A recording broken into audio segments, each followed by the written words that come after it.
వర్షాకాలం వచ్చిందంటే చాలు కొమురం భీం ఆసిఫాబాద్ జిల్లాలోని మారుమూల గ్రామాల ప్రజలకు తిప్పలు తప్పడం లేదు. అధికారులు ప్రజాప్రతినిధుల నిర్లక్ష్యంతో అసంపూర్తిగా మిగిలిన వంతెనలు వర్షాకాలంలో గ్రామీణుల ప్రాణాల మీదకు తెస్తున్నాయి.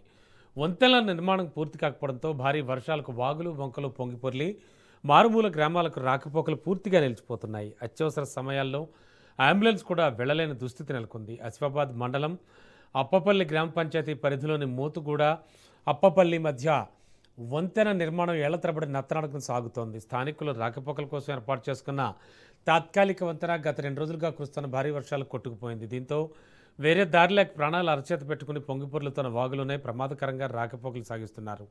ప్రతి ఏటా వర్షాకాలంలో ఇదే నరకం చూస్తున్నామని ఇప్పటికైనా అధికారులు ప్రజాప్రతినిధులు స్పందించి వెంటనే బ్రిడ్జి నిర్మాణాన్ని పూర్తి చేయాలని వారంతా వేడుకుంటున్నారు.